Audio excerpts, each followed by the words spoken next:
Kailangan nating matutunang pagbigyan ng isa't isa sa isang relasyon para lalong maging matatag ang binuong samahan. May mga pagkakataong hindi natin masakyan ang trip na gusto ng Dear Papa Dudut, tama pong isipin ng isang tao na kapag makikipag-boyfriend o girlfriend ito'y dapat sa puso't isip niya ay gusto na niyang makasama ito habang buhay.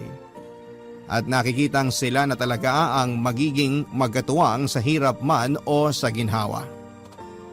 Hindi pwedeng nakikipag-boyfriend o girlfriend ka lamang pero hindi mo pinapangarap na kayo talaga ang magsasama para bumuo ng pamilya at isil ang inyong pag-ibig sa isang kasal. Pero hindi ko talaga iniisip ang kasal, Papa Dudut. Wala sa bokabularyo ko na kasal kaagad ang goal sa isang relasyon. Pwede namang companion lang talaga at hindi naman po mali ang kasal, isa itong sacred vow na hindi pwedeng isuka kung napasok ka. Pero hindi mawawalang may kanya-kanya tayong opinyon at pananaw tungkol dito. Ako nga pala si Joanna, 45 years old na po ako sa ngayon, Papa Dudut.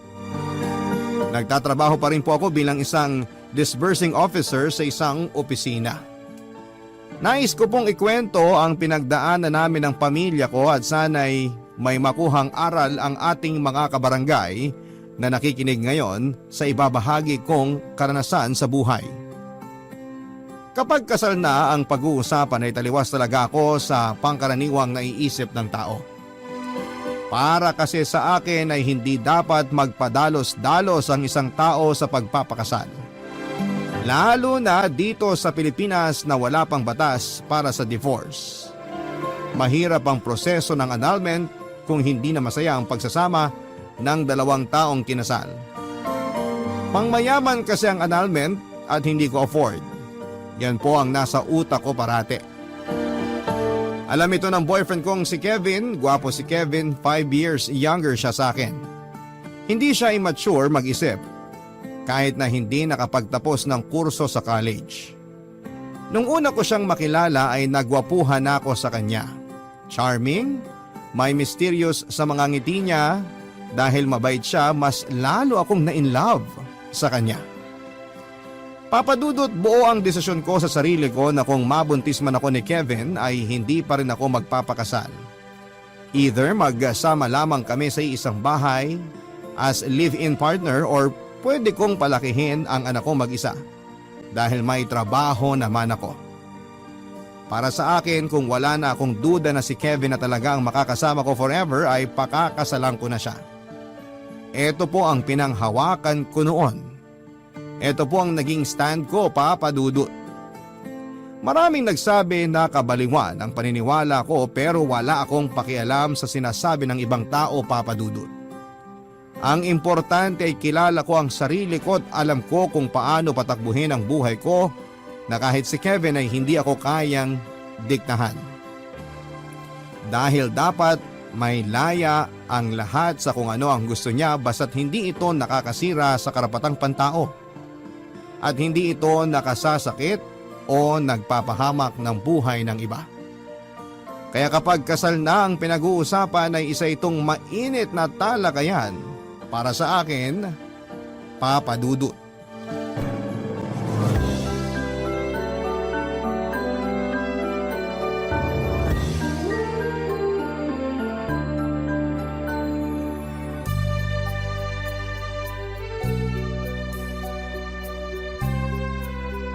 Ang lamig talaga dito, no, mahal?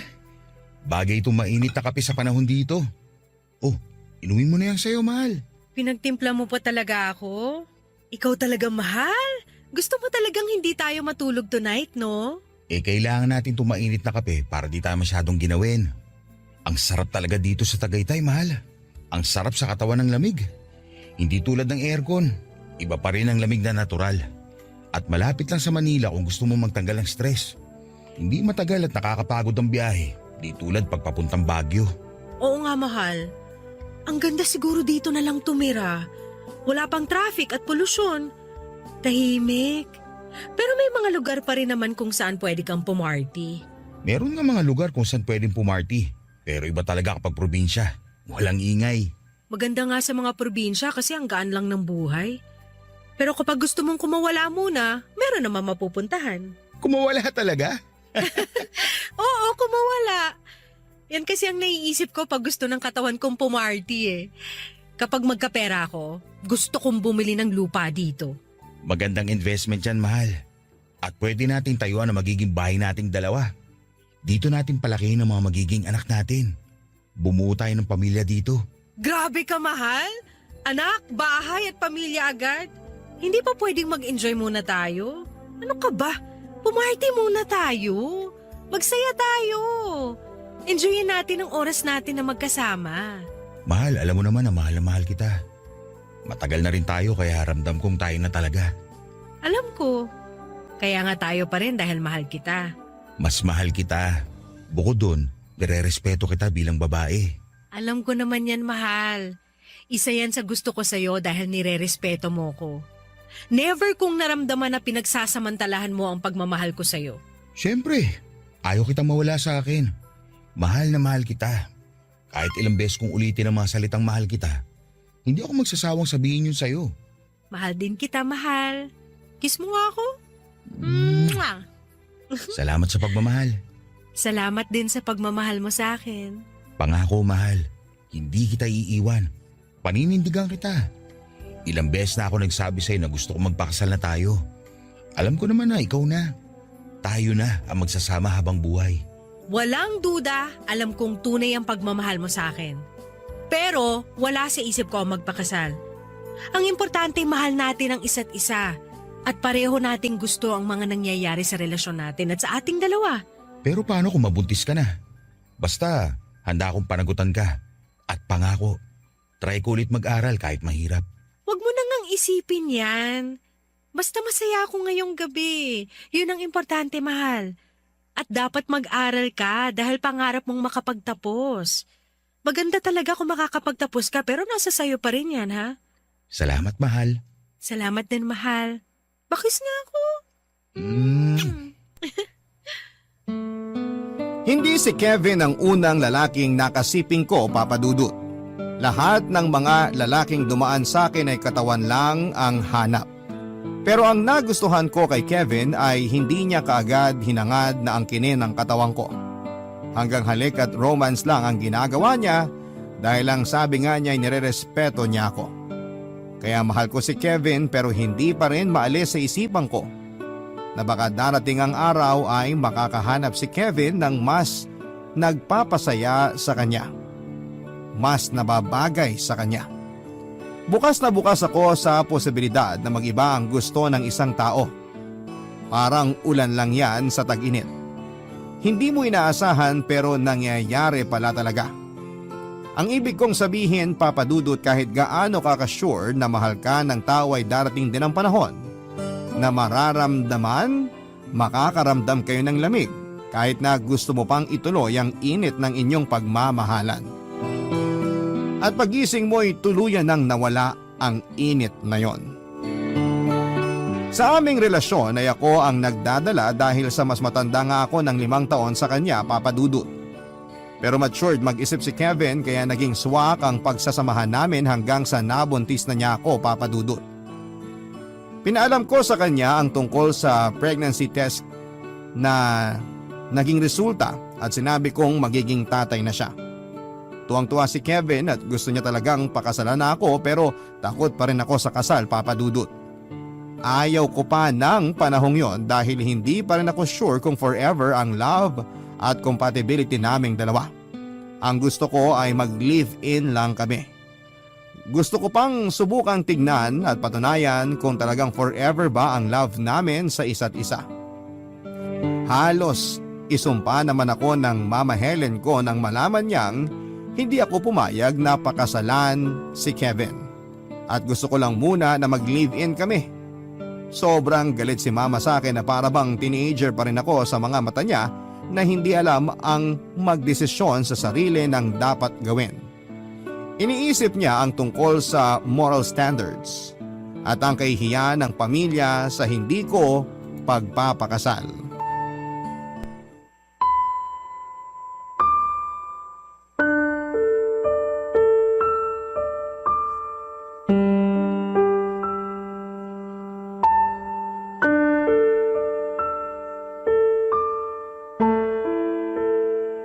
Hindi ko alam kung anong nasa utak mo, Joanna. Kung nasa katinuan ka pa ba? Anong rason niyang ayaw mong magpakasal kay Kevin at gusto mo nalang mag-live-in kayo? Ma, ayaw ko pang magpakasal. Kahit ilang beses mo kong pilitin, ayaw ko po talaga. Ayaw mo, pero gusto mong magsama kayo sa iisang bahay. Para ano? Ganyan na ba talaga ang mga babae ngayon? Kapaliwan to, Joanna. Dapat panagutan ka ng lalaki dahil buntis ka nga. Hindi mo ba naiintindihan? Ano ka ba? Mabubukod pa rin kami ni Kevin. Pero skip lang namin ang kasal part. Magiging okay pa rin naman ang buhay ko nun. Kagagahan to, Joanna, ha? Ano? Live-in lang kayo? Yan ba talaga ang pangarap mo? Gusto mo lang may pumatong sa'yo sa oras na gusto mong mapagbigyan ka? Pero ayaw mo naman na magkaroon kayo ng titulo na mag-asawa na talaga kayo. Wala namang masama kung live-in lang kami. Hindi na iba yung sinasabi ninyong patong-patong. Malaki na ako, ma. At need ko rin yan. Ano ka ba naman? Hindi mo ba naririnig yung mga sinasabi mo? Ayusin mo yung pagmumukha mo, Joanna, ha? Kung nasa probinsya tayo ngayon, ako buong bayan, pinag-uusapan na tayo. Mabuti na lang at nandito tayo sa Manila. Ma, sila pa rin bang inaalala mo? Wala nga akong pakialam sa ibang tao, ma. Naging maayos naman akong anak. At matanda na ako. Dapat nga hindi mo na ako pinakikialaman sa mga desisyon ko. Responsibilidad ko na ang sarili ko. Maayos ba yung ayaw mong magpakasal? Gusto mo na makamundong gawain? Responsibilidad ba ang tawag dyan? Mama naman, paulit-ulit tayo. Grabe naman yung makamundo. Nakakatawa. Choice ko to, ma. Hindi na ako bata. Magiging pamilya naman kami ni Kevin dahil magsasama kaming dalawa at ang magiging anak namin. Pero anak, iba pa rin na may pinanghahawakan ka. Yung kasal kayong dalawa. Para ano, ma? Para sa isang kaperasong papel, mangyayari ang nangyari kay Tita Athena? Ayoko, ma. Parating niloloko ng asawa niya si Tita. Panay away bati para sa sagradong kasal na yan. Pero alam mo naman na hindi na siya masaya. Niloloko lang siya. Niloloko lang ni Tita ang sarili niya. Ayoko nang ganun. Kung lulukuhin ako, wala na. Naghanap na ng iba so malaya na kami pareho. Yan ang pinaniniwalaan ko, ma. Joanna, hindi ko pinangarap na maging ganito ka. Ma, okay lang ako. Huwag niyo na akong alalahanin. Kaya ko na ang sarili ko. Basta, kapag sure na ako na kami talaga ni Kevin, magpapakasal kami. Siguraduhin mo yan. Bakit kasi hindi na lang ngayon? Sige na, ma. Hayaan niyo na. Andito na si Kevin. Hi, mahal. Heto na po ang liempo. Mukhang masarap. Kumain na tayo. Kevin, Ma, please. Ano ba naman kayo? hindi mo ba talaga mapipili tong anak ko na magpakasal sa'yo? Okay ka lang ba na magka-live-in lang kayo? Siguro okay sa'yo kasi lalaki ka naman. Paano kung bukas ayaw mo na? Iiwan mo na lang ba ang anak ko? Tita, hindi mangyayari yan. Mahal ko ang anak ninyo. Ay naku, kumita na yung mahal ko ang anak-anak. Siguraduhin mo yung pagmumukha mo ha. Kung hindi, naku, ako talaga ang makakalaban mo. Ma, tama na. Gusto ko po talaga makasal kami ni Joanna, tita. Ayang ka na naman Ano ba to? Nakakawalang gana na tuloy kumain. Okay, sige. Hindi ko na babanggitin yung kasal-kasal. Dahil alam kong buo na ang desisyon mong hindi magpakasal. Ay nako, ewan ko talaga sa inyo. Ako naman ang nawawala ng gana. Tita, masarap po itong liempo. Taga Cebu may-ari kaya masarap. Hindi na ako kakain. Bahala na kayo. Tita, sandali! Papadudod kung teenager lamang ako ay pwedeng sabihin ng ibang tao na wala akong asal na anak. Pero sa aking edad ay may karapatan na akong magsalita para sa sarili ko. Alam kong nasaktan ko si mama pero ayokong mag-compromise sa gusto na niya sa hindi ko naman gusto.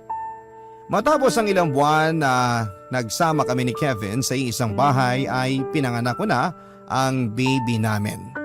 Kamukha niya si Kevin kaya ang sabi nila ay mahal ko talaga ang ama ng bata dahil kamukha niya ito. Female version ni Kevin ang baby Irish namin. Naging mami ako sa edad na 26. Papadudod parang ako pa ang tumayong tatay sa relasyon namin dahil ako ang nagtatrabaho habang si Kevin naman ay nasa bahay lang. Pinagsabihan ako ng mama na nawi-weirduhan pa rin siya sa setup ng pamilya ko.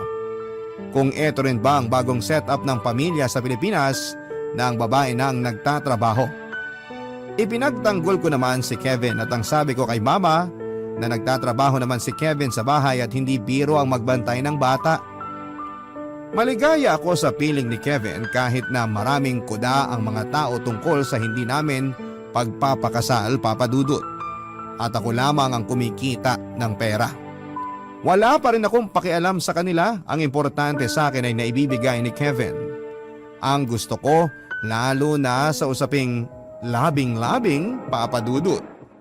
Barangay Love Stories. Barangay Love Stories.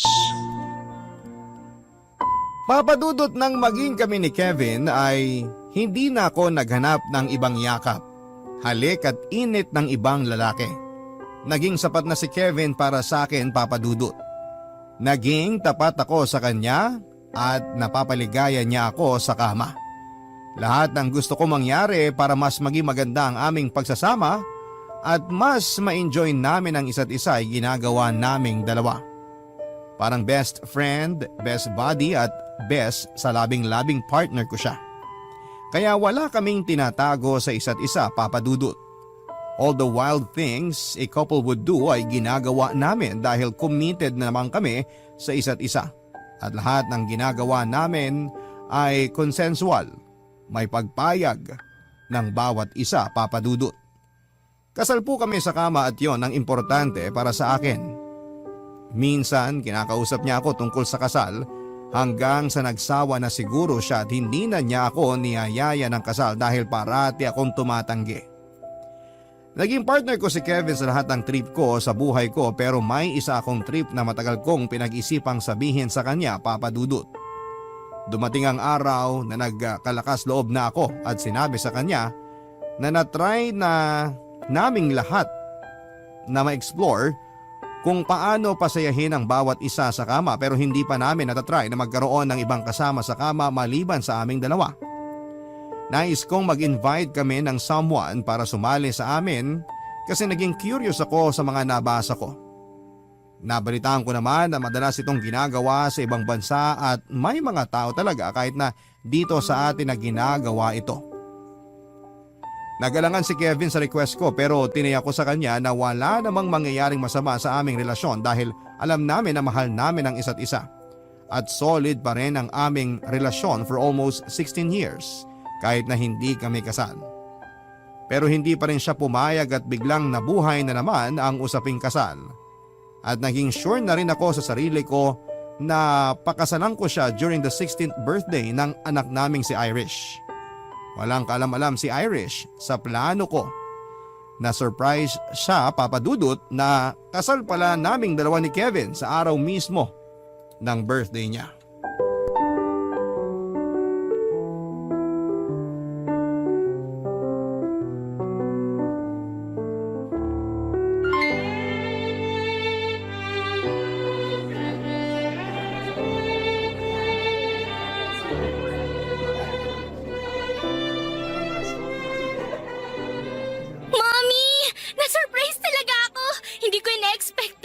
Kaya pala maganda talaga ang suot nyo kasi kasal nyo pala ni Daddy. Itong pinakamagandang birthday ever ko. Ang ganda ng gift nyo, Mommy. Baby, di ba? Isa ka sa kumumbinsi sa akin ng pakasalan ng daddy mo? Oo naman po. Mommy naman eh. Huwag mo na akong tawagin, baby. 16 years old na ako. Dalaga na ako. Ay hindi. Forever baby ko ang baby Irish ko. Bakit? May boyfriend ka na ba kaya ayaw mo nang tawagin kang baby ni Mommy? Si Mommy talaga. Wala pa akong boyfriend. Magiging pharmacist muna ako. Baby, pwede ka namang magka-boyfriend. Basta alam lang namin ng daddy mo, huwag ka maglihim. At saka huwag mo na magpabuntis. Mommy naman, alam ko naman na nakakasira ng future ang maagang pagbubuntis na wala pang natatapos. Mahirap kayong mabuhay ng walang trabaho. Walang natapos. Parang si Daddy po. Kaya wala siyang trabaho kasi hindi siya nakagraduate. Shh, hinaan mo lang ang boses mo. Baka marinig ka ng Lola Helen mo. Tatalak na naman yun. Basta, mahal ka namin at hindi nagkulang ang daddy mo sa'yo. Siya kaya nag-aalaga sa'yo tuwing nasa office si Mommy. Kaya technically, may trabaho si Daddy. Hindi biro maging taong bahay at pag-aalaga sa'yo noon. Iyakin at napakalikot mo pa naman. Opo, hindi na ako malikot at iyakin ngayon. Ang bilis talaga lumipas ng panahon. Dati ang liit-liit mo lang, nakakarga ka pa namin. Ngayon, ang laki na ng baby namin. Gawa na ulit kayo ng baby ni Daddy, Mommy. Para naman may kapatid na ako. Mas magiging super happy family tayo nun. Super happy naman tayo. Mas gusto ko may kapatid ako, Mommy. Pag-iisipan ko. No! Huwag mo nang pag-isipan, Mommy. Gawin nyo na. Ikaw talaga? Irish Apo, tinatawag ka ng mga pinsan mo, magpipicture raw kayo. Ay, sige po, Lola. Mommy, dun muna ako. Ayan, kasal ka na anak. O ano sila ngayon? Kita mo? Wala nang masasabi sa atin ng mga yan. Kasi nga, kasal ka na. Natutuwa ako sa naging desisyon mo't nangyari nga ito. Dapat doon pa to nangyari eh. Pinaabot nyo pa talaga ng 16 years bago kayo nagpakasal. Naku ma, sila pa rin ba inaalala nyo? Wala akong paki sa kanila, wala akong paki sa ibang tao. Pinapakain ba nila tayo? Sila ba ang bumuhay sa atin? Pero oo, natupad ko na rin na matagal nyo nang kinukulit sa aking kasal. Pero ma, nagpakasal ako dahil gusto ko na. Napatunayan kong si Kevin na ang lalaki makakasama ko forever. Ano yun? Tama ba yung narinig ko? Ako ang forever mo? Oo, bakit? May bago ba ron? Siguraduhin nyo yan ha. Opo naman ma. Promise ko po yan. Yung sumpa na ginawa namin kanina sa altar, nakatatak na yan dito sa puso ko dahil mahal na mahal ko ang asawa ko. Hindi mangyayari ang kinatatakutan ng anak nyo. Hindi niya pagsisisihan na pinakasalan niya ako matapos ng 16 years na nagsama kami sa iisang bubong. Panghahawakan ko yan. Pero malaki na ang anak niyong si Irish. Sana maghanap ka na rin ng trabaho bilang ikaw ang lalaki. Ikaw dapat ang provider sa pamilya ninyo. Ma, kami na bahala sa pamilya namin. Kayo naman, hindi naman kami humihingi sa inyo tsaka mahusay si Kevin sa bahay. Hindi biro ang trabaho niya. Nandun na ako. Pero iba pa rin na ang lalaki ang nagtatrabaho at kumikita. Ma, huwag niyo namang sirain ang araw ng kasal namin. Abay bakit? Nakakasira ba ng araw ang katotohanan? Ay, puntahan ko na nga lang muna mga kumari ko. Maiwan ko na nga kayo. Si Mama Helen talaga, hindi na uubusan ng puna. Hayaan mo na. Huwag mong intindihin yung sinabi niya. Ang importante, kasal ka na sa akin. Salamat mahal. Salamat at pinakasalan mo na talaga ako. Mahal na mahal kita. Mahal na mahal din kita. Papadudot nakita ko sa mga mata ni Kevin noon na nasaktan ang ego niya sa mga sinabi ni Mama Helen. Sa totoo lang ay hindi issue sa bahay na ako lamang ang nagtatrabaho. Hindi ko pinapa-feel sa kanya na dapat mas boss ako sa bahay dahil ako ang nagdadala ng pera para may makain kami. Para sa akin ay Kevin was a perfect husband. Hindi biro ang sakripisyo niya sa pag-aalaga pa lamang ng anak namin at sa mga gawaing bahay. Paglalaba, linis at pagluluto. Para sa akin ay walang masama sa setup namin at hindi ako nagrereklamo. Alam na alam ko na sinusubukan naman ni Kevin na maging provider sa amin dahil kapag may nakita siyang racket na kayang gawin sa bahay ay ginagawa niya para may maibigay na pera o share sa bills sa bahay. Pero sapat na sa aming tatlo ang kinikita ko. Magandang gesture na lamang para kay Kevin na kahit papaano'y humahanap pa rin siya ng paraan para may maibigay. Kaya pinakasalan ko si Kevin dahil he's perfect sa mga mata ko kahit na hindi siya perfect sa mata ng ibang tao. Pagkatapos ng kasal namin ay kinausap ko siya tungkol sa matagal ko na ring nasabi sa kanya noon. Para maging mas masaya ang official honeymoon namin, kahit nagsama na kami ng 16 years ay pumunta kami sa isang beach resort at pinag-usapan namin ang gusto ko. Ang isang fantasy na matagal ko nang gustong gawin, Papa Dudut.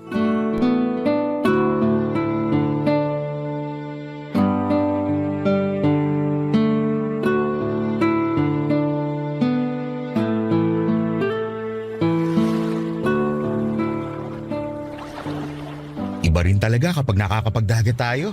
Ang sarap. Kanina ka pa nga nagtatampisaw eh. Ang sarap ng tubig, hindi malamig. Tama lang. Nakaka-relax kaya masarap magtampisaw. Ganito pala ang honeymoon. Mahal, maiba naman tayo. Yung sinabi ko sa'yo dati, pwede kaya nating gawin dito? Wala namang nakakakilala sa atin sa lugar na to. Seryoso ko ba talaga dyan, mahal? Bakit ba ayaw mong maniwala? Pareho tayong mag-i-enjoy dun. Nandun na tayo, pero Please, mahal naman eh. gusto ko lang maranasan yun. Maghanap tayo dito sa isla ng pwedeng sumali sa honeymoon natin. Gusto ko lalaki. Mahal, parang hindi ko kaya. Mahal, faithful naman ako sa'yo. Kailan ba kita pinagtaksilan? Ang gusto ko lang naman, maranasan na makatikim ng iba habang kasama ka. 3 tayo. Pero tayong 2 nagmamahalan. Trip lang naman yung lalaking sasali sa atin. Ano yung trip na yan? Hindi ko talaga masakyan. Hindi ko kaya makita ang asawa ko na inaangkin ng ibang lalaki. Trip lang nga yun. Paano kung sabihin ko sa'yong kaya ko yung gawin? Pero dapat babae yung sasali sa atin. 2 kayong babae na makakasama ko sa isang kama. Hindi mahal. Dapat 2 kayong lalaki na makakasama ko sa kama. Hindi mo nga kaya na 2 kayong babae. Ano pa kaya na may kasama tayong ibang lalaki? Kevin naman eh. Anong klaseng paglalaro ng apoy itong naisip mo? Alam mo, lahat ng gusto mo sa kama sinunod ko. Para lang maging masaya ka. O bakit? Hindi ka ba masaya sa mga ginagawa natin? Naobliga ka lang ba? Pinapeke mo lang na gusto mo ang ginagawa nating 2? Hindi sa ganun. Pero ganun ang pagkaintindi ko. Sige na, ako na ang Makate. Walang patutunguhan itong pag-uusap natin. So mag-aaway tayo dito sa honeymoon natin. Hindi ko nga kaya yung gusto mo. Kahit anong posisyon, anong forma gusto mo, magagawa ko. Pero may kasama na ibang lalaki, tapos pagsasaluhan ka, hindi ka naman pagkain para pagsaluhan. Hindi ko kaya yun. Nire-respeto kita. Kevin, hindi ko kinukwestiyon ang pagrespeto mo sa akin. Trip nga lang to. Kasi ginagawa naman to ng ibang couple sa ibang bansa. Eh sila yun. Tayo. Dapat tayong 2 lang. Marumi na ba ako sa tingin mo dahil ito ang gusto kong mangyari? Hindi. Ano ka ba? Hindi sa ganun. Sorry talaga, mahal. Hindi ko pa kaya. Pag-isipan mo. Please. Mahal naman. Please, mahal. Sige. Pag-iisipan ko to. Tatampisaw muna ako sa dagat. Baka sakali makapag-isip-isip ako. Papa Dudut, hindi ko kinausap buong gabi si Kevin. Kaya sa sumunod na araw ay sinabihan na niya akong pumapayag na siya sa gusto ko. Kakaiba ang naramdaman kong excitement sa sarili ng mga oras na yon. Para po akong bata na napangakuan na mabibigyan ng regalong inaasam-asam. Ang sabi pa ni Kevin sa akin na wala siyang duda sa pagmamahal ko, sa pagmamahala namin. Kaya gagawin niya ang trip na ito at sisiguraduhin niya ang magiging masaya ko. Naghanap kami ng stranger na lalaki sa resort at hindi naman kami nabigo, Papa Dudut. Isang guwapo ang nakilala namin. May lahing European, mistiso at alam ko kaagad na may insecurities na nararamdaman si Kevin. Pero hindi niya lang pinapahalata sa akin, Papa Dudut. Dahil sa pagmamahal ni Kevin sa akin ay sinantabi niya ang sarili to give way sa gusto kong mangyari. Sa isang tampisaw na kakaiba. Isang experience na pagsasaluhan naming mag-asawa kasamang isa pang lalaki sa kama. Barangay Love Stories. Barangay Love Stories. Siya ko, Papa Dudut. Lalo na nang nakahanap kami ng lalaki na call center pala ang trabaho sa Maynila. Si Eldridge. Guwapo talaga siya, artistahin ang itsura pero pinangako ko kaagad kay Kevin na hindi ko siya ipagpapalit. I assured Kevin na hanggang trip lamang ang gagawin namin at kakalimutan namin ang lalaking ito. Kakaiba ang feeling at sobrang init ng mga tagpo. Hanggang sa matapos ang lahat ay isang makamundong pagsasalo-salo ay masayang masaya ako to experience and fulfill my fantasy, Papa Dudut. Wild na wild pero buo pa rin kami ni Kevin at kinaumagahan ay umalis na kami sa resort at parang isang panaginip na lamang ang nangyaring pagtatampisaw na ginawa naming 3. Hindi na namin pinag-usapan ang tungkol kay Eldridge at sa nangyari sa resort nang makauwi na kami sa bahay, Papa Dudut. Pero may iba sa bawat pagtitig namin sa isa't isa na hindi namin maitatangging ang pangyayaring yon ang nasa isipan namin. Matapos ang isang buwan ay hindi na nakatiis si Kevin. Hiniling ni Kevin sa akin na gawin ulit namin ang ginawa last time. Pero dapat dalawa naman kaming babae dahil gusto rin ni Kevin na maka-experience na makasama ang dalawang babae sa isang pagsisiping. Ayaw ko mang gawin, Papa Dudut, pero hindi ako makatanggi. Nag-bar hopping kami para makahanap ng babae na sasali sa trip namin at hindi naman kami nabigo. Nakilala at napapayag namin si Karil. Nangyari ang gusto ni Kevin at naramdaman ko ang lahat ng nararamdaman ni Kevin noong ginawa namin ito kasama si Eldridge. Nakaramdam ako ng insecurity. Maganda si Karil, bata at magaling. May ilang linggo ang lumipas ay napansin kong parang may nagbago kay Kevin. Parang may iba na itong kinagigiliwan. Nakarma ako, Papa Dudut. Nakipagkita pala privately si Kevin kay Karil kaya sobra akong nasaktan, Papa Dudut. Para po ako napaso sa sarili kong sinindihang apoy.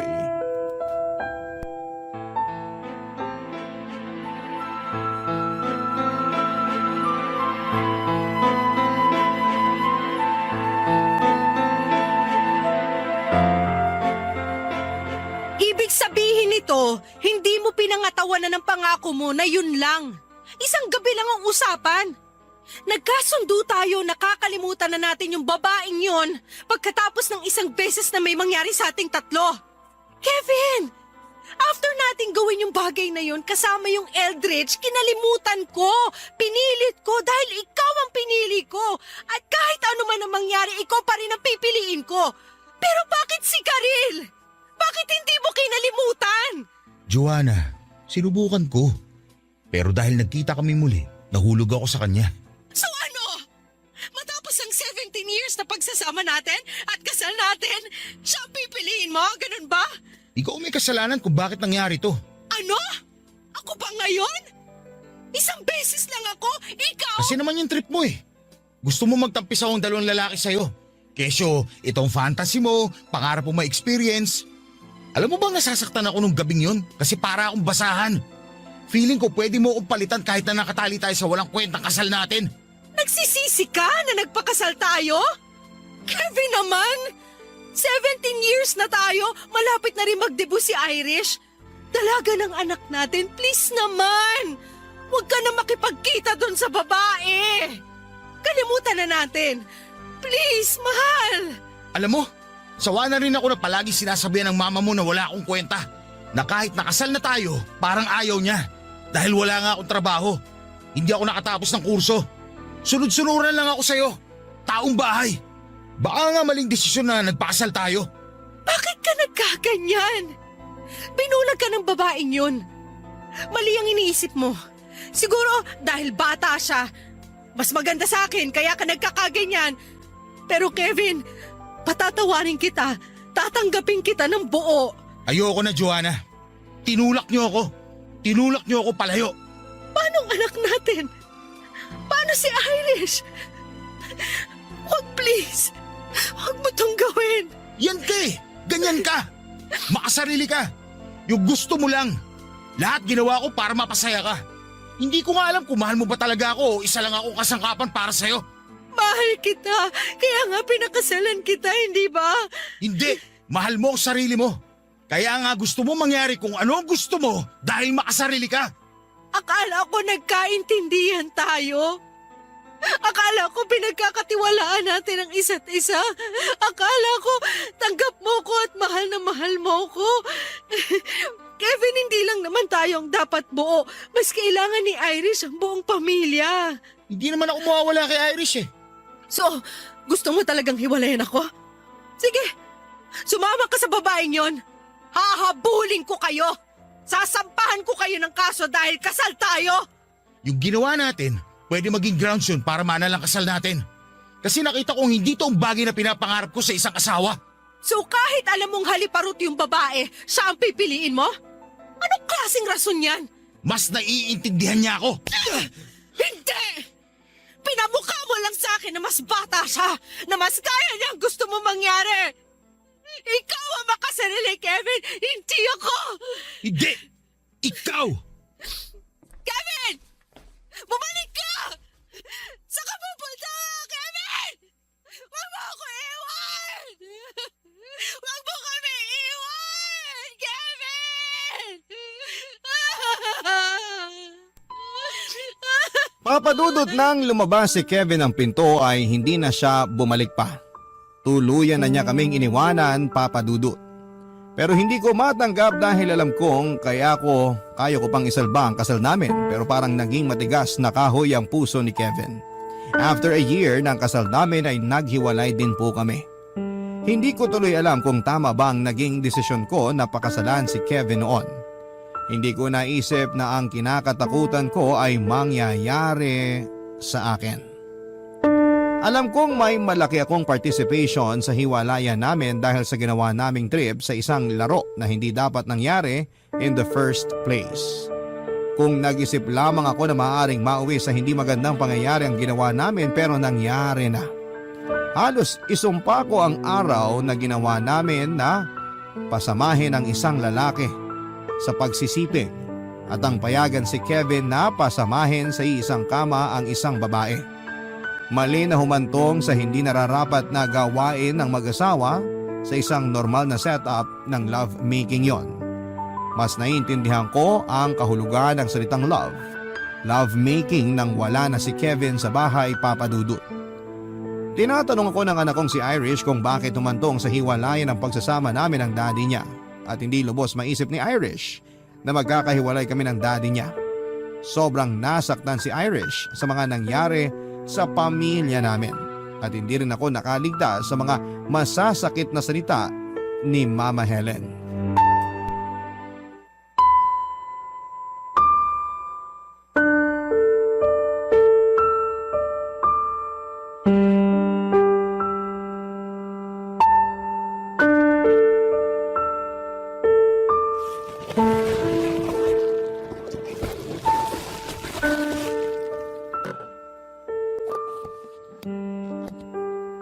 Ayan, dinalang ko kayo ng ulam.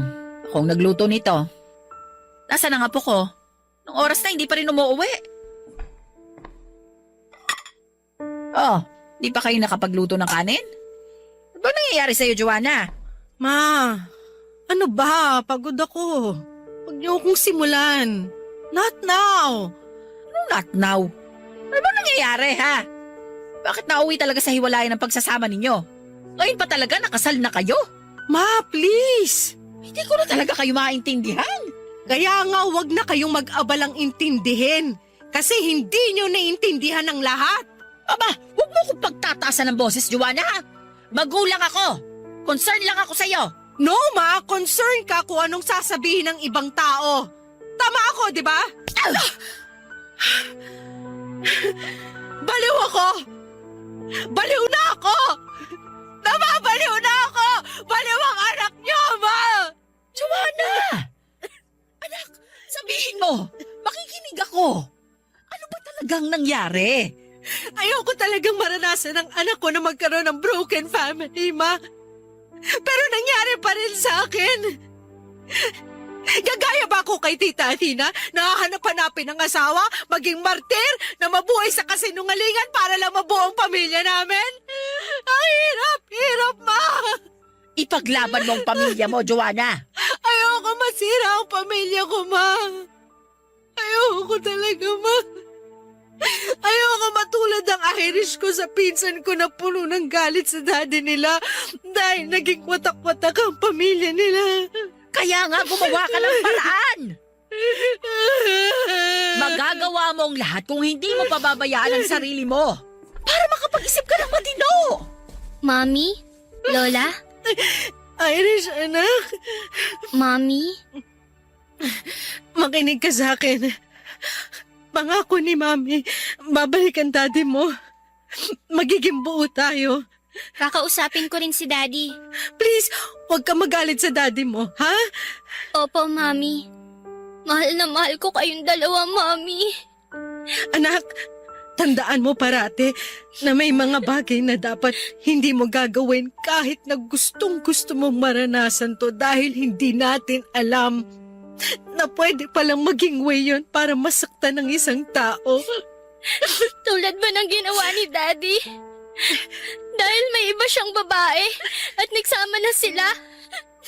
Yun po ba ang gusto niya?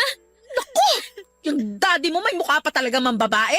Siya na nga ang palamunin sa bahay? Ma, please! Tama na! Ay! Magsasaing na nga lang ako para makakain kayo. Bahala kayo mag-ina dyan. Irish, wag mong husgahan ng daddy mo. May kasalanan din ako. Basta anak, aayusin namin to, okay? I trust you, Mommy. Sana magkaayos na kayo agad ni Daddy. Miss ko na po si Daddy na kasama dito sa bahay. Sana sa 18th birthday ko, nandito siya. Sana buo na tayo nun. Pangako, magiging buo tayo uli. Wala akong sinayang na oras, Papa Dudut. Pinuntahan ko si Kevin at nagmakaawa. Ginawa ko ang ginawa ng maraming babaeng iniwan ng asawa na nagmamakaawa para lamang mabuo ang kanilang pamilya. Nawala lahat ng paniniwala kong kaya kong mabuhay mag-isa para sa anak ko, Papa Dudut. Iba na pala kapag kasal ka na sa isang tao. Hindi dapat parang kanin na kapag napasoy isusuka mo. Hindi ko isusuka si Kevin, Papa Dudut, at buong buo ko siyang tatanggapin dahil siya ang asawa ko at ama ng anak ko. Nagsumpang kaming magsasama sa ginhawa man o sa hirap. Ito'y mahirap na parte ng aming pagsasama. Isa itong challenge sa akin para hindi mabuwag ang aming pagsasamahan. Lubos ang tuwa ko nang sa wakas ay mahimasmasan si Kevin at nakipagbalikan siya sa akin. Natupad ang kahilingan ng anak naming si Irish. Nabuo kami sa kanyang 18th birthday, Papa Dudut. Sobrang saya ko na mawala ang kaba na tuluyang masira ang pamilya ko. Na tuluyang mabuwag ang kasal namin ni Kevin. Pinagsisihan ko talaga na ginawa namin ang pantasyang yon. Ang dalawang magkaibang gabi na hindi dapat nangyari. Dapat hindi namin nilagyan ng puwang sa isipan namin na gawin yon. At dapat ay consider na naming parate na may masasaktan at maapektuhang ibang tao sa lahat ng desisyon na gagawin sa buhay. Papa Dudut, nais ko sanang kapunutan ng aral ang kwento ko. Ang importanteng nangyari sa amin, at the end of the day ay naging malakas ang foundation ng pagsasamahan naming mag-asawa at ng aming pamilya. Sa ngayon po, Papa Dudut, ay tinitingnan namin na isang bubog sa aming samahan ang nagawang pagtatampisaw sa isang makamundong pagnanasa sa loob ng sagradong kasal. Sa bubog na ito ay mas naging matatag na kami ngayon bilang isang pamilya. Ang inyo pong forever kapuso at kabarangay. Ang inyong kapuso, Joanna. Ang buhay ay mahiwaga, laging may lungkot at saya. Sa Papa Dudut Stories, laging may karamay ka. Mga problemang kaibigan, dito ay pakikinggan ka. Sa Papa Dudut Stories, kami ay iyong kasama. Dito sa Papa Dudut Stories, ikaw ay hindi nag-iisa.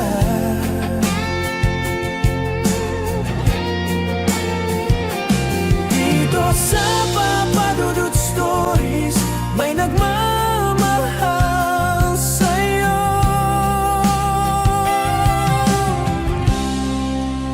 Papa Dudut Stories, Papa Dudut Stories,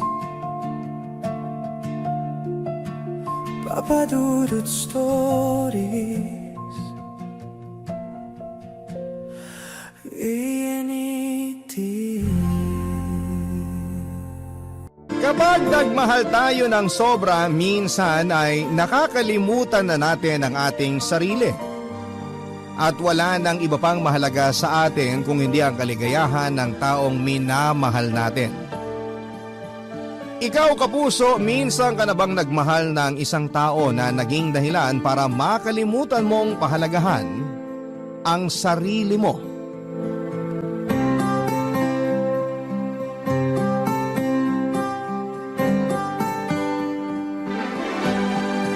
Dear Papa Dudut, palagi kong naririnig mula sa iba na kaya raw tayo nasasaktan ng dahil sa taong minahal natin ay para ma-realize natin kung paano mas dapat na mahalin at pahalagahan ang ating mga sarili.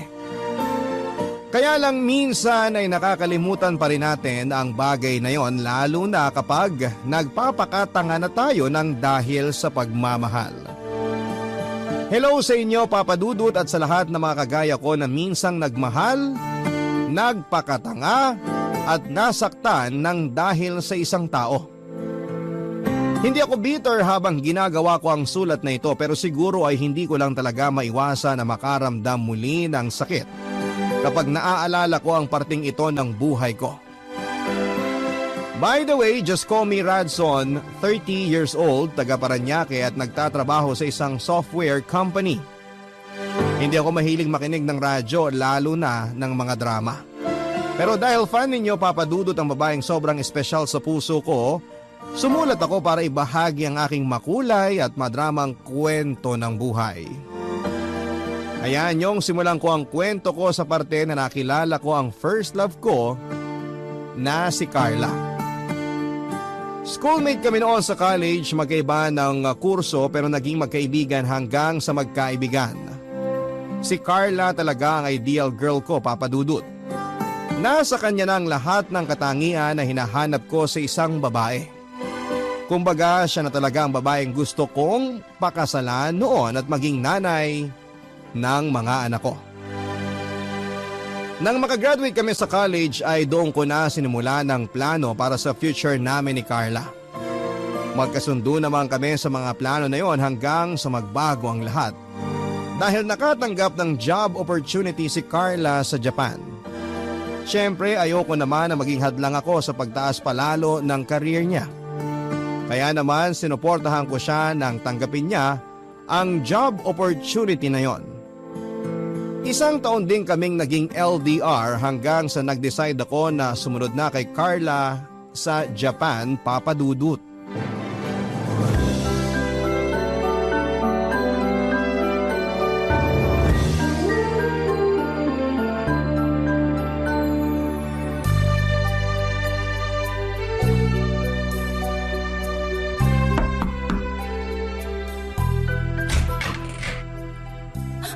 Radson? Hi, Han. Anong ginagawa mo dito sa Japan? Dinadalaw ka. Pero ba't hindi ka man lang nagpasabi na pupunta ka ngayon? Eh kasi gusto kitang sorpresahin. Paano mo naman nalaman tong address ng inuupahan kong bahay? Okay lang ba kung papasukin mo muna ako? Ang lamig kasi dito sa labas. Ay, oo naman. Halika, pasok ka. Ayun. Salamat. Upo ka lang dyan, gagawa kita ng mainit na tsaa. Nakuha ko pala sa pinsan mo si Claire tong address na tinutuluyan mo. Pero nakiusap ako na huwag niyang banggitin sa'yo na bala kitang puntahan dito. Kasi nga gusto ko tayong surprise. Hanggang ngayon talaga, hindi ka pa rin nagbabago. Ang hilig mo pa rin sa mga sorpresa. Namiss din naman kitang sorpresahin, Han. At namiss din kita ng sobrahan. Eto ng tsaa mo. Salamat. Mabuti na lang naka-off ako ngayon sa trabaho. Kung hindi, baka kung saan ka na maghintay hanggang sa makauwi ako. Sinadya ko talaga na ngayon ang dating ko dito sa Japan para maabutan kitang nandito sa place mo. Kabisado mo talaga ang schedule ko, ha? Sakto kasi kakatapos ko lang din maglaba. Mamaya pwede kitang ipasyal dyan sa malapit na tourist spot kung gusto mo. Siyempre naman gusto ko. Kasama na kita eh. Yan talaga ang namiss ko sa'yo eh, yung mga pambobola mo sa akin. Ay, bakit pala parang ang dami mong dalang gamit? Ilang araw ka bang magbabakasyon dito? Ang totohan, bala ko na rin sanang dumito muna at dito na magtrabaho. Ano? Dito sa Japan? Oo, para palagi na tayo magkasama. Ano namang magiging trabaho mo dito? Manager sa isang convenience store dito ang kaklase ko nung high school. Ang sabi niya, pwede niya akong tulungan na makapasok sa kanila. Hindi ko pa alam kung ano magiging trabaho ko. Pero mukhang okay naman yung kaibigan ko doon. Tapos may kakilala rin daw siya na pwede makatulong sa akin para maayos kaagad ang working visa ko. Sigurado ka na ba dyan sa desisyon mo, Radson? Oo, bakit? Ayaw mo ba na nandito ako kasama mo? Hindi naman sa ganon. Pero di ba kakapromote mo lang sa trabaho mo sa Pilipinas? Sayang naman yung posisyon na iiwanan mo dun sa kumpanya nyo. Nag-resign na ako doon, Carla. Bakit mo naman ginawa yun, Radson? Ang tagal mo na sa kumpanya na yun at ilang taon mo ring pinagpaguran yung posisyon mo doon. Tapos bigla mo lang bibitawan ng lahat para lang pumunta dito sa Japan? Hindi lang naman basta pagpunta dito sa Japan ang dahilan ko. Ikaw, tayong dalawa at ang relasyon natin. Okay naman kasi tayo kahit magkalayo, di ba? Bakit kailangan na pahirapan mo pa ang sarili mo para sa relasyon natin? Ay, alam mo, bahala ka na nga sa desisyon mo na yan. Mukhang hindi na rin naman magbabago yung isip mo. Magpahinga ka na lang muna dyan at maliligo lang ako. Papadudot, akala ko ay matutuwa si Carla sa pagsorpresa na ginawa ko sa kanya nang pumunta ako sa Japan. Pero parang mas nang ibabaw pa ang inis na nararamdaman niya noon, lalo na nang malaman niyang nag-resign na ako sa trabaho ko. 5 taon na kasi ako sa kumpanya na yon at kaka-promote lang sa akin noon. Hindi naman naging madali para sa akin ang desisyon na yon, lalo na at hindi madaling ma-promote sa pinagtatrabahuhan ko. Pero lahat ay kaya kong bitawan para kay Carla at sa relasyon namin. Ang nasa isip ko noon ay palaging si Carla ang pipiliin ko. Kinumbinsi pa ako ni Carla na pag-isipan ang naging desisyon ko, Papadudot. Pero syempre bago pa ako pumunta ng Japan ay buo na talaga ang loob at desisyon ko. May sapat na akong ipon para sa sarili ko at nakaplano na rin ang lahat para sa pagstay ko sa Japan. Pumayag din naman ang parents ko sa gusto kong gawin dahil sila yung tipo na hindi nakikialam sa mga desisyon ko. Si Carla lang talaga ang medyo kontra sa gusto kong mangyari noon. Kalaunan, naging okay na rin sa kanya ang pagstay ko sa Japan, lalo na nang magkaroon kagad ako ng trabaho. At para pareho kaming makatipid ni Carla ay doon na lang din ako sa place niya tumira at naghati na lamang kami sa mga gastusin. May panghihinayang din naman akong naramdaman sa magandang trabaho na iniwanan ko sa Pilipinas noon, Papadudot. Pero ang iniisip ko na lamang ay yung maging masaya ako kasi magkasama na ulit kami ni Carla. At yun talaga ang nararamdaman ko noong una. Kaya nga lang, Papadudot, pagkalipas ng ilang buwan ng pagsasama namin sa Japan ay unti-unti ay nakita ko kung gaano siya ka-workaholic. Maaga kasi siyang umaalis ng bahay tapos ay palagi pang naka-overtime sa kanyang trabaho. Mas malala pa pala yung ganong setup sa aming dalawa. Kasi sobrang bihira na kaming magkita o magkausap kahit magkasama kami ni Carla sa isang bahay, Papadudot.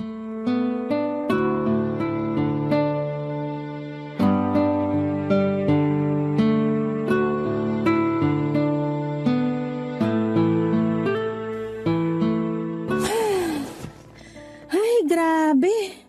Nakakapagod tong araw na to. Hi Han, nakauwi ka na pala. Oo, sorry kung ngayon lang kasi ang dami pa naming tinapos na report sa opisina. Ayos lang, sakto nga lang ang dating mo eh. Ha? Anong ibig mong sabihin? Halika sa kwarto, may gagawin tayo doon. Radson, seryoso ka ba? Kakauwi ko lang, tsaka pagod ako sa trabaho. Joke lang Han, may gusto lang talaga ako ipakita sa'yo doon. Halika na. Ay, okay, sige. Ano ba kasi yung gusto mong ipakita dito sa kwarto at kailangan pa na... Wow! Ikaw ba nag-prepare nito? Oo, maaga akong umuwi kanina para mai-prepare tong sorpresa ko para sa'yo. Ah, kaya pala may mga nakatakip dun sa mesa, ha? Tara doon sa mesa. Oh Han, tingnan mo. Niluto ko rin yung mga paborito mong pagkain. Meron ditong pasta with toyo, tinapa fried rice, saka daing na pusit. At syempre, hindi pwedeng mawala ang paborito mong bagoong with kalamansi. Saan mo naman nabili ang mga niluto mong yan? Di ba, nakwento ko na nagbakasyon sa Pilipinas nung nakaraang buwan yung kaibigan ko? Ayun, sa kanya ako nagpabili ng mga to. Noong isang araw lang siya nakabalik tapos kanina ko naman kinuha sa kanya. Malakas kasi ang amoy ng mga to kaya baka hindi ko maitago sa'yo. Dali, upo ka na. Grabe, Han. Ang galing mo talagang magplano ng ganitong surprises. Alam mo naman na basta para sa'yo, gusto ko na palaging the best. Kaya nga palagi mo rin akong napapakilig. Ano nga palang meron ngayon at nag-prepare ka ng ganito ka-espesyal na dinner? May pakandila ka pa talaga dito sa lamesa at petals dun sa kama natin. Feeling ko tuloy nasa isang sosyal na hotel tayo ngayon. Hindi mo natatandaan? Ang alin? Ay, hala teka, anong date na ba ngayon? Ayan, mukhang naalala mo na rin, Han. Grabe, sorry. Happy anniversary! Akala ko next week pa yun nawala talaga sa isip ko. Ayos lang. Alam ko naman kasi na sobrang busy mo sa trabaho. Nakakahiya ha. Ang effort mo dito sa special dinner na to tapos hindi ko man lang naalala ang special occasion na pinaghandaan mo. Sorry talaga. Ano ka ba? Hindi mo kailangan mag-sorry. Gusto ko rin naman talaga na ma-surprise ka ngayon. Kain na tayo, Han. Lalagyan na kita ng kanin at ulam dito sa plato mo. Yan. Han, kontian mo lang yung lagay ng pagkain kasi gusto ko rin sana na matulog ng maaga ngayon. Ganun ba? O sige, hindi ko na lang dadamihan ng kanin dito sa plato mo. Pasensya na, Han. Pagod kasi talaga ako sa trabaho kaya gusto ko na rin magpahinga agad. Maaga kasi ang client meeting namin bukas. Okay lang. Ang mahalaga, nakapag-celebrate tayo kahit saglit lang. Salamat talaga dito sa hinanda mo para sa akin, Han. Happy anniversary! Happy anniversary din. I love you.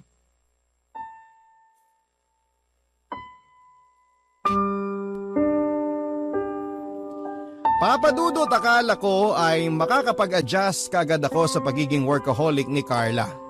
Sinabi niya kasi noon na dapat ay masanay na ako kasi ganun daw talaga sa Japan.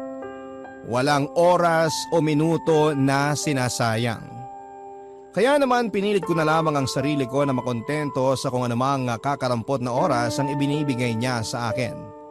Kaya nga lang Papa Dudut, mas lumala pa ang pagiging workaholic niya nang ma-promote siya sa mas mataas na posisyon sa trabaho niya.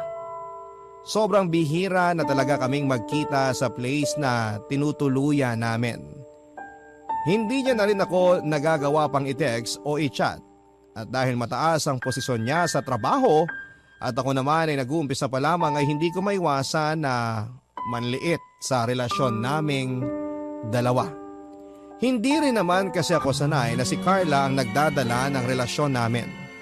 Hindi naman sa ma-pride ako pero naisip ko noon na siguro kung nasa Pilipinas lamang ako, mas magagawa ko ang mga bagay na gusto ko para may angatang sarili ko, Papa Dudut.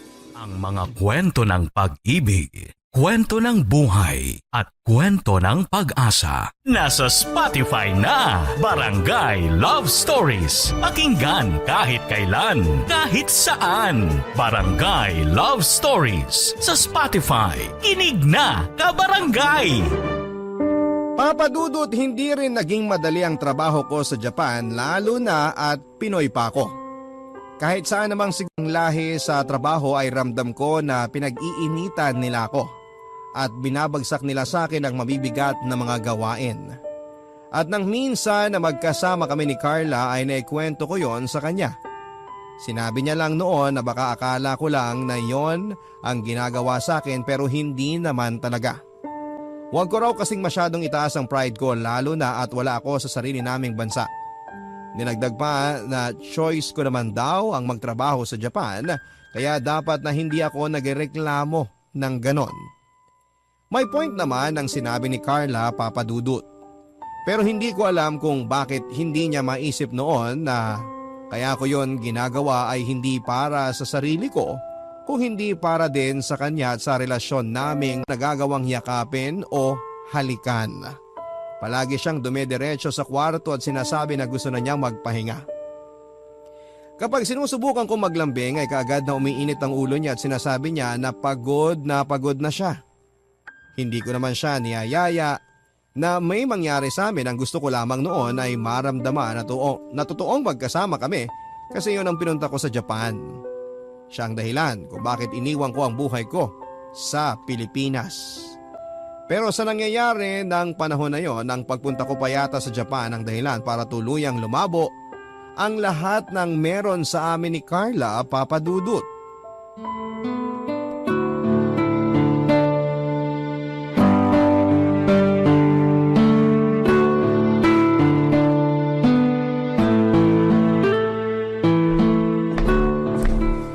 Han, saktong gising mo kasi katatapos ko lang din maglaba. Anong gusto mo almusal? Magkakape na lang siguro ako. O sige, ipagtitimpla na kita. Hindi ako na. Kaya ko naman magtimpla ng kape para sa sarili ko. Oh, okay. Tinapay, gusto mo ba? May 2 palaman dito. Anong gusto mo buksan ko? Ayos na ako dito sa kape. Hindi naman kasi ako nagugutom. Sige, ikaw ang bahala. Oo nga pala Han.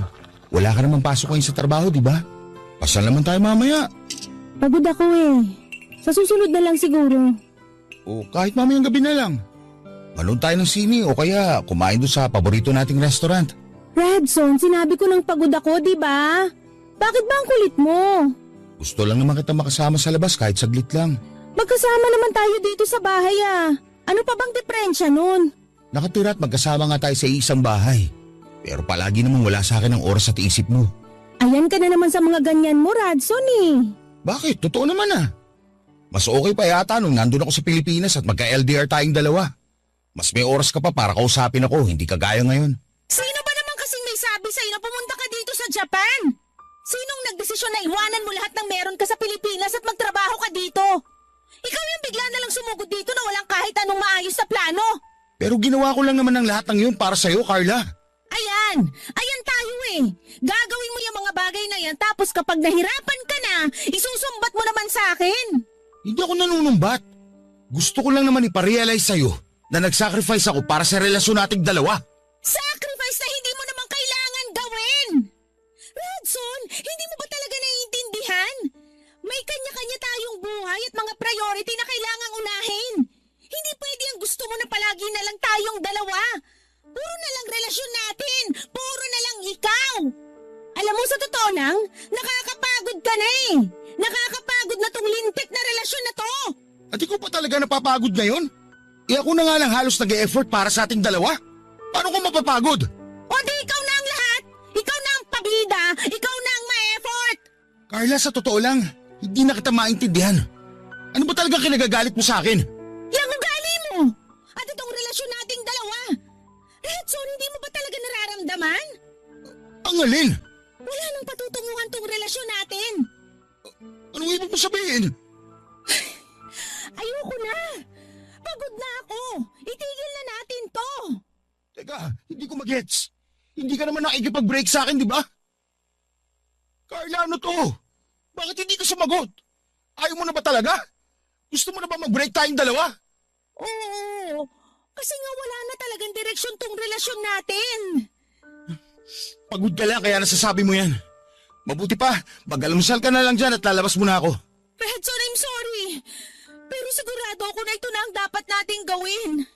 Kasi hanggang dito na lang talaga tayo. Masyado nang malabo ang lahat sa ating dalawa.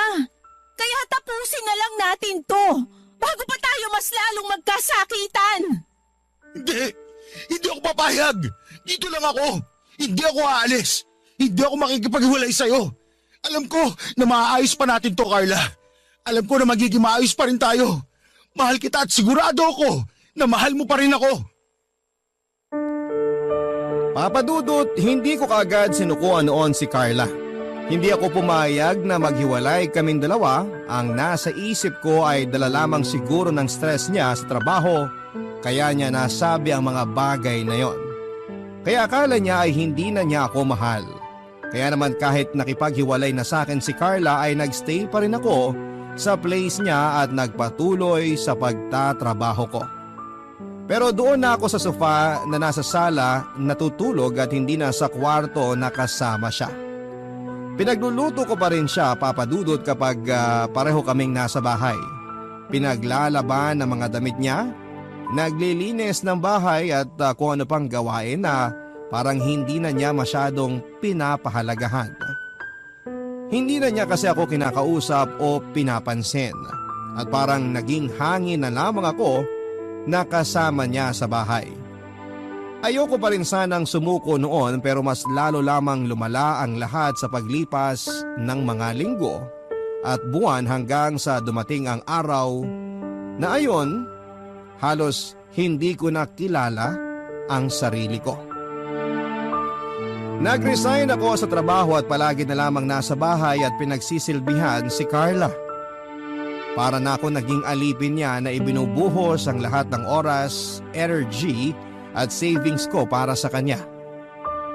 Ibinibigay ko sa kanya ang mga bagay na hindi naman niya kailangan mula sa akin. Hanggang sa ayun na nga dumating na rin po ang oras na ako na rin po ang sumuko. Kasi sobrang hirap pala talagang mahalin ng taong hindi ka naman mahal. Tuluyan ko nang tinanggap ang pakikipaghiwalay ni Carla sa akin at bumalik na ako ng Pilipinas, Papa Dudut. Aaminin ko sa inyo na ang hirap magsimula sa umpisa. Lalo na ako ang lahat ng mga plano ay umiikot na kasama si Carla. Pero wala naman ako ibang pagpipilian kung hindi ang umusad kesa makulong na lamang sa malungkot na nakaraan ko. Kaya kahit hirap ako na bumalik sa dating ako ay nagsimula ako sa pag-aayos sa sarili kong buhay at pagbabalik sa trabaho, Papa Dudut, ang ginawa ko.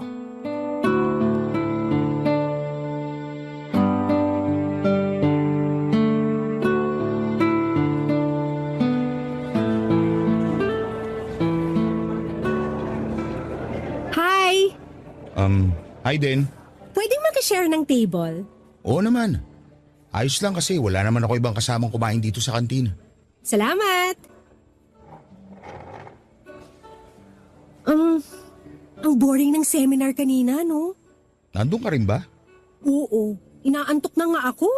Buti na lang at nag-lunch break na. Kasi kung hindi, tutulo na yung laway ko habang nagpapanggap na nakikinig sa nagsasalita sa stage. Hindi rin kasi okay magsalita yung mga nagdi-discuss sa seminar. Parang pati sila, inaantok na rin habang nagbabasa at nagpapaliwanag. Ganyan din ang tingin ko sa kanila. Kaya nga ang sarap nilang tulugan. Radson ang pangalan mo, di ba? Oo, paano mo nalaman? Sabi na at hindi mo na ako natatandaan. Kanina pa kasi kita tinitignan pero dinidedmo mo lang talaga ako. Teka, parang familiar ka nga sa akin. Nagkita na ba tayo? Oo, nagkasama tayo sa Japan.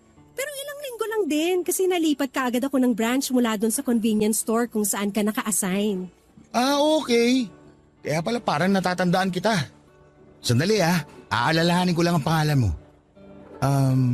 Telma? Mali! Teresa! Ay, sorry. Mahina kasi talaga ako sa pangalan. Ayos lang. Hindi naman talaga katanda-tanda ang pangalan ko eh. Wala, grabe siya. Nag-guilty tuloy ako dun. Joke lang naman yun. Huwag kang mag-guilty. Pero anong ginagawa mo dito? Ako kasi ang representative ng kumpanya namin para umattend dito sa seminar. Ah, I see. Pareho pala tayo. Kasi ako rin ang pinadala ng kumpanya namin para sa seminar na to. Pero ang galing Natanda. Baka hindi kita makakalimutan kasi ang kulit mo kaya magkasama tayo sa Japan. Palagi kang may baon na green jokes. Ano ba yan? Nakakahiya naman. Yung pa talaga natandaan mo sa akin. Yung ibang kasama kasi natin, puro ganun ang topic kapag nagbibiruan. Kaya sinasakyan ko na lang. Ako rin naman. Sumasakay na lang. Kesa maging KJ ako sa harap nila. Pero in fairness, yung joke mo ang palaging pinaka nakakatawa sa lahat. Kaya nga natandaan ka agad kita noon kasi tawa ako ng tawa ng dahil sa'yo. Inibento ko lang din naman ngayon at hindi ko ina-expect na bebenta ng ganun. Oo nga pala, kung hindi ako nagkakamali, nakwento mo dati na taga Paranaque ka lang din. Tama ba? Oo, tama. Gusto mo sabay na tayong umuwi mamaya? Kung ayos lang sa'yo. May dala kasi ako sa sakyan para hindi ka na rin mag-commute. lang sa akin. Sakto nga kasi sobrang hirap ng naging biyahe ko kanina papunta rito. At sigurado na mas mahirap ang biyahe ko mamaya. Thank you in advance, Radson. Wala yun, Teresa. Papadudot nang matapos ang seminar ay hindi rin kami kaagad umuwi ni Teresa. Dumaan pa kami sa isang restaurant at sabay na nag-dinner habang masayang nagkwekwentuhan. Binalikan namin ang mga araw na naging magkatrabaho kami sa Japan at doon ko talaga siya tuluyang naalala at ang pagiging magkatrabaho naming dalawa. Ang makulit at maliit na babae na palagi kong kasama sa stock room at nag-aayos ng mga bagong dating na package doon. Habang magkakwentuhan kami ni Teresa ay panayang tawanan namin lalo na kapag nagbabato na ako ng mga green jokes. Pero huwag niyo sanang isipin na bastos ako o malaswa ha na makipag-usap sa kanya. Kasi yung mga green jokes na binibitawan ko noon ay medyo disente pa naman kahit na papaano. Disente rin kasing babae si Teresa. Sadyang makulit at game lang siya sa mga ganong pag-uusa papadudot. Kaya naman siguro nagkasundo rin kami kaagad at na-enjoy ko talaga ang gabi na magkasama kaming dalawa ng araw na yon papadudot. Ang mga kwento ng pag-ibig, kwento ng buhay at kwento ng pag-asa. Nasa Spotify na, Barangay Love Stories. Pakinggan kahit kailan, kahit saan. Barangay Love Stories sa Spotify. Kinig na, kabarangay! Tamang ko na nauna lang pala si Teresa ng 2 buwan sa akin na umuwi ng Pilipinas noon. Hindi na raw niya kasi kinaya ang pagka-homesick niya kaya naman nag-decide na siya na dito na lamang sa bansa magtrabaho. Nagkataon din na magkalapit lang kami ng kumpanyang pinagtatrabahuhan kaya muling naulit ang pagkikita naming dalawa. At doon ko siya mas nakilala. Ang makulit at masayahing si Teresa na may malungkot ding kwento ng buhay. Pero sa bagay, lahat naman tayo ay may kanya-kanyang drama sa buhay. Nasa sa atin na lamang kung paano natin yon i-handle at lalampasan. Pareho kasi kaming breadwinner sa pamilya at nagtatrabaho para maibigay ang pangangailangan nila.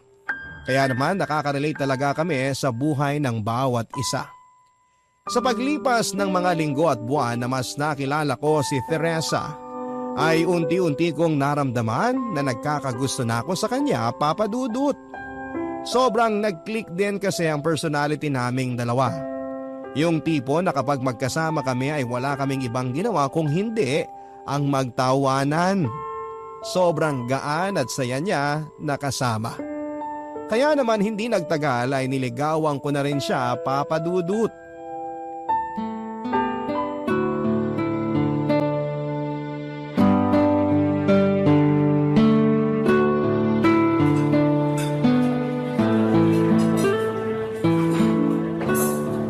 Radson, sorry kung ngayon lang ako nakarating.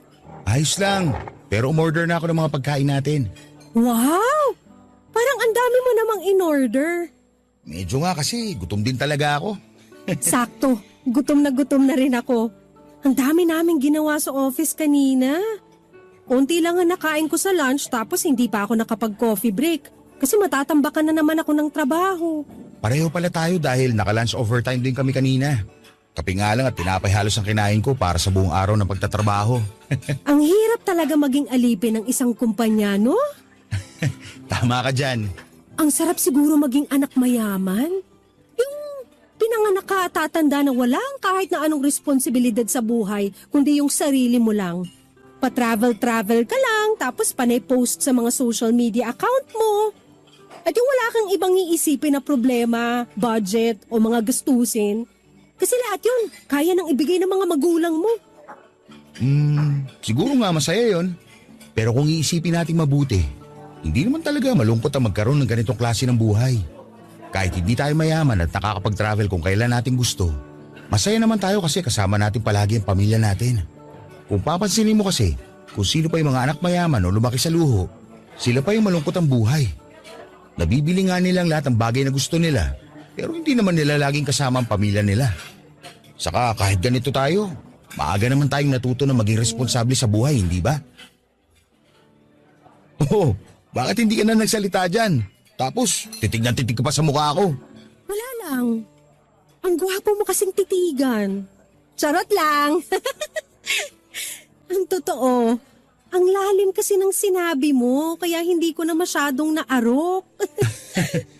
Anong naarok? Ang ibig kong sabihin, hindi ko masyadong naintindihan. Pero joke lang ulit yun syempre. Slow man akong tignan, mabilis naman ako makagets ng mga bagay na sinasabi ng ibang tao. Minsan lang talaga, hindi ko maiwasan na matulala kapag ikaw na ang kausap ko. Ang sarap mo kasing pakinggan na magsalita. Ang sarap mong titigan, lalo na yung mga mata mo. Nako, mukhang lumalaki na ang pag-asa ko dyan sa puso mo ha. Filingero ka naman masyado. Pero sige, aaminin ko na parang gano'n na nga. Sobrang komportable kasi ako kapag kasama kita. Yung feeling na sobrang safe ako basta ikaw ang katabi ko. May tanong pala ako sa'yo, since alam ko na marami kang alam tungkol sa iba't ibang bagay. Alam mo ba ang ibig sabihin ng sunflower? Yung bulaklak mismo ng sunflower?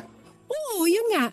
Ang alam ko, sumisimbolo yun sa loyalty at focus sa mga bagay na gusto mong gawin sa buhay. Ang sunflower din ang isa sa sinasabi nilang pinakamasayang bulaklak sa lahat. Tama ka dyan, kasi sobrang tingkad ng kulay ng petals nila, lalo na kapag nasisikatan ng araw. Ba't mo pala natanong? May ibibigay kasi ako sa'yo eh. Ito. Naks, ang cute naman ng sunflower na keychain na to. Uy, thank you ha. Anong meron at binigyan mo ako nito? Wala lang.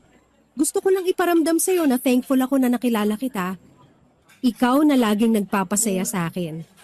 Kaya gusto ko na rin na iparamdam sa'yo kung gaano ka ka-espesyal sa buhay ko, Radson. Teka, ang ibig bang sabihin nito? Oo, Radson. Sinasagot na kita. Girlfriend mo na ako mula sa araw na to. Yes! Yes! Sa wakas, Teresa, sinagot mo na ako! Girlfriend na kita! May girlfriend na ako! Uy, huwag ka masyadong sumigaw. Nakakahiya sa ibang customer dito sa restaurant. Sorry, sobrang natuwa lang talaga ako. Pero thank you, Teresa. Promise, hindi ko sisirain ng tiwala at chance na binigay mo sa akin. Papa Dudut, grabe talaga ang tuwa ko noon nang sagutin ako ni Teresa.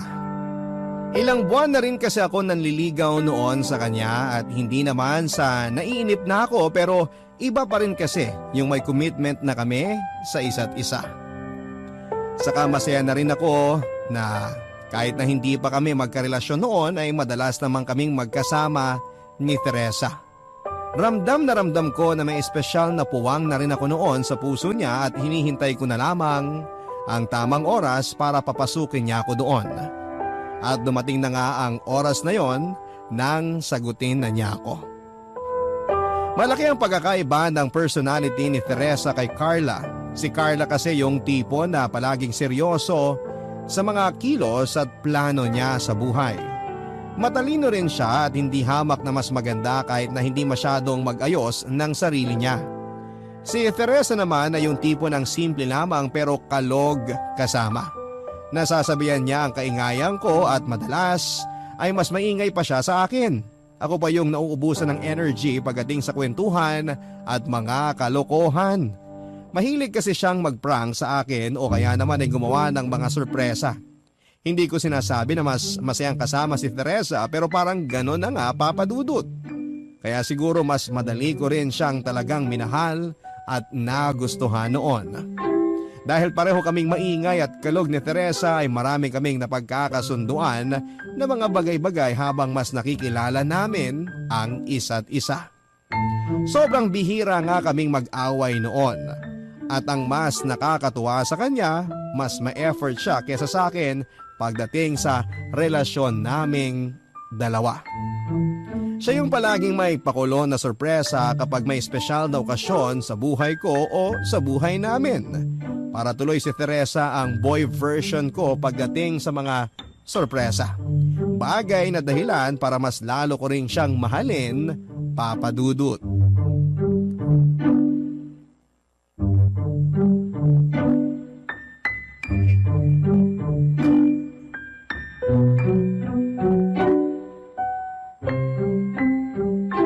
Babe, huwag kang sisilip ha.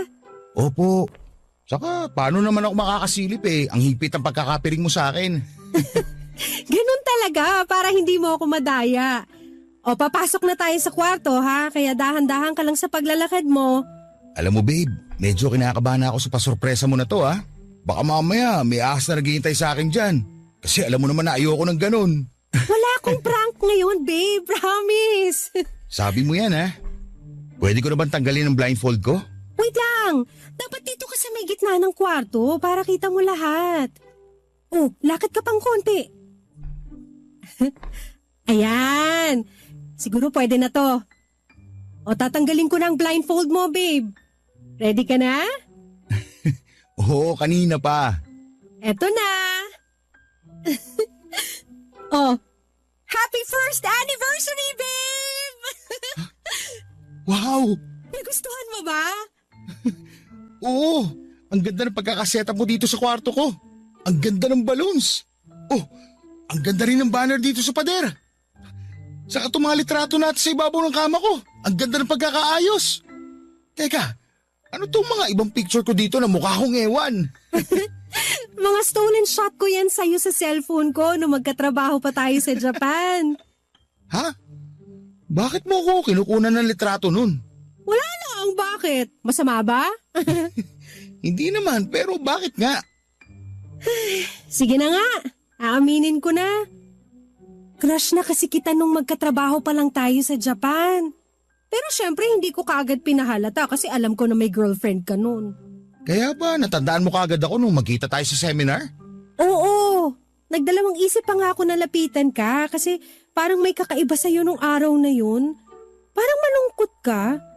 Hanggang sa ayun nga, nilapitan na kita tapos naging close na tayong dalawa. Tapos nalaman ko na broken-hearted ka pala. Kaya nga, kahit matagal na kitang gusto, nagpakaipot muna ako ng ilang buwan nung niligawan mo ko. Kasi ayoko rin naman maging panakip butas mo lang.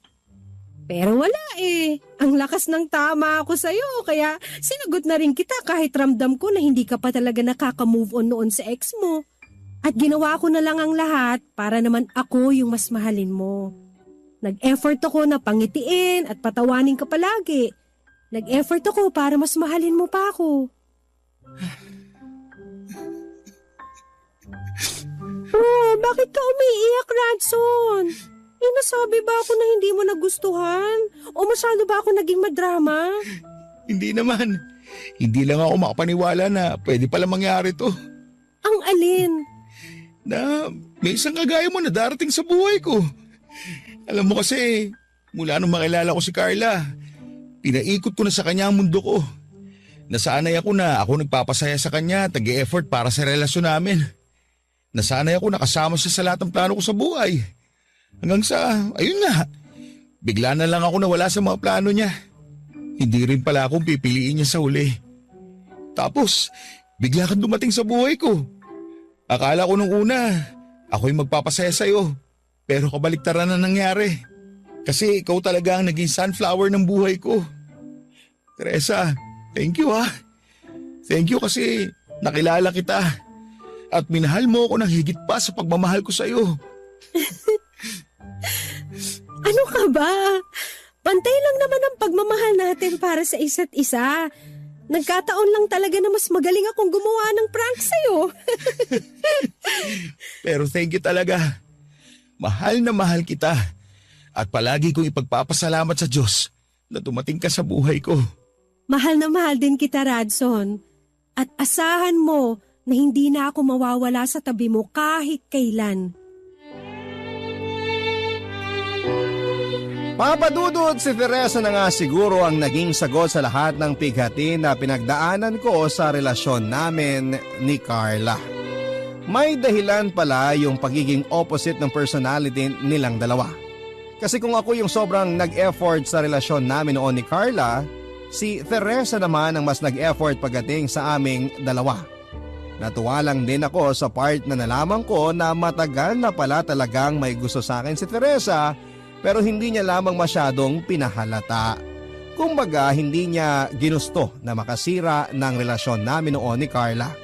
Nagawa niyang maghintay at hindi niya sinamantala na bigo ako noon nang muli kaming magkita. Hinintay niya na tuluyang mabaling ang pagtingin at nararamdaman ko para sa kanya. Kasi kung tutuusin ay pwede niya akong sagutin kaagad noong ligawan ko siya. O kaya ay pwede siyang mag-first move nang malaman niya na single na ako noon. Pero hindi yon ang ginawa niya. Naghintay lamang siya sa akin at tinulungan niya ako na mas ma-appreciate ang sarili ko. Tinulungan niya ako mag-move on at kalimutan ang lahat ng kirot na nararamdaman ko mula kay Carla. Mula ng gabi na yon ay mas naging strong pa ang relasyon namin ni Teresa Papadudut. Mas naging open na rin kami sa isa't isa lalo na pagdating sa nararamdaman namin. Hindi ko lang siya naging girlfriend kung hindi parang kapatid at best friend ko na rin. Kasi halos lahat na nga ng problema ko ay nasasabi ko na sa kanya. Sinasalo niya ang bigat na nararamdaman ko at pinapalitan niya yon ng masasayang bagay at alaala. Kapag alam niya na bad trip ako sa trabaho, palagi niya akong pinapatawa at dinadala sa mga lugar na alam niyang makapagpapagaan ng loob ko. Si Teresa yung naging sandalan ko, mapamagaan o mabigat man na parte ng buhay ko. Narealize ko rin Papadudot na siguro ay may mga kanya-kanya lang talaga tayong timeline sa buhay. Kung kailan tayo makakaranas ng sobrang sakit pagdating sa relasyon at iba't ibang bagay. At kung kailan tayo magiging totoong masaya kasama ang taong mas magmamahal sa atin. Oo, nasaktan ako ng sobra sa naging relasyon namin ni Carla noon. Pero palagi ko pa rin tinetreasure ang alaala naming dalawa. Kasi yon ang masaya at masakit na mga alaala na nagdala sa akin at naging dahilan para makilala ko naman si Teresa. Si Teresa ang nagparamdam sa akin na hindi lahat ng tao ay habang buhay na magiging malungkot. Nasa tuwing sasapit ang madilim na kalungkutan ay may masayang liwanag pa rin na naghihintay sa kinabukasan. At may oras talaga na darating sa buhay ko na kahit gaano ako nasaktan noon sa dati kong minamahal, may oras pa rin para sa sarili ko. May oras pa rin na ako naman ang magiging masaya kasama ang taong totoong nagmamahal sa akin. Salamat po Papadudut sa pagbibigay ng oras na mabasa itong sulat ko at gusto ko rin pong magpasalamat sa babaeng 3 taong ko nang minamahal. Salamat Teresa sa makulay na mga taon ng pagsasama natin at pagmamahalan. Ang inyong forever kapuso at kabarangay, Radson. Ang buhay ay mahiwaga, laging may lungkot at saya. Sa Papadudut Stories, laging may karamay ka. Mga problemang kaibigan, dito ay pakikinggan ka. Papadudut Stories, kami ay iyong kasama. Dito sa Papadudut Stories, ikaw ay hindi nag-iisa.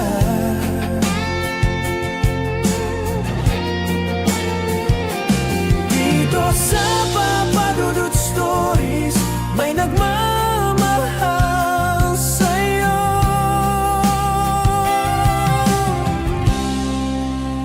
Papadudut Stories, Papadudut Stories, Papadudut Stories.